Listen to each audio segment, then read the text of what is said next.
This past Christmas, as the end of another year drew to a close, I received an email from a Christian organization inviting me to discover what my word of the year will be for 2020.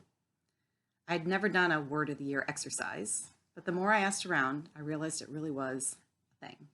So I decided to play along. The email posed a series of faith-based questions that I was to fill in and send back and await the email reply that, based on my responses and the wonders of technology, would generate my word.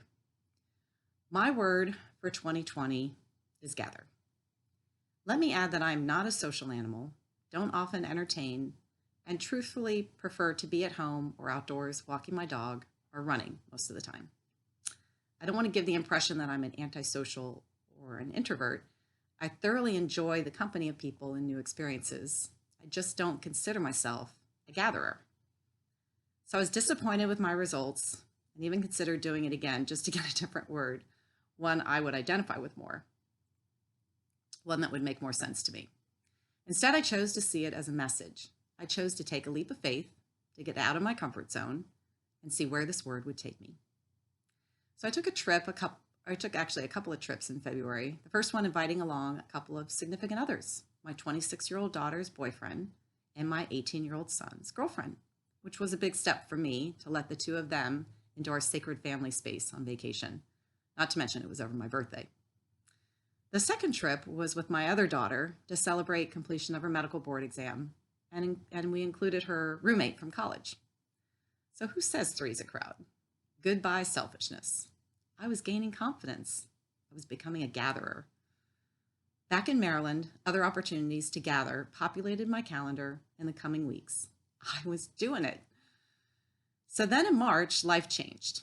For me, my family, for you, your family, for the country, and for the world.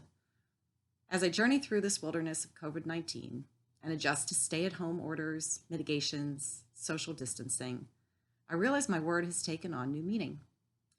Defined, gather is to bring together and take in from scattered places or sources. So this definition really resonates with where I am now.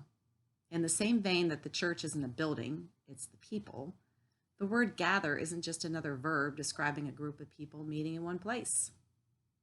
I've been blessed for so many opportunities to gather in ways that I never imagined or even heard of.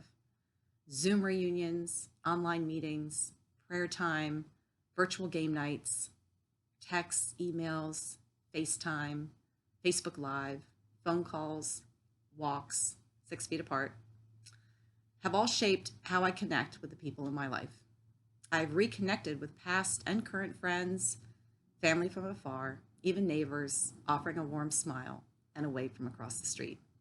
What an awesome concept that we can be isolated and yet still gather virtually together to share our thoughts, fears, hopes, to offer words of encouragement, prayers, and scriptures.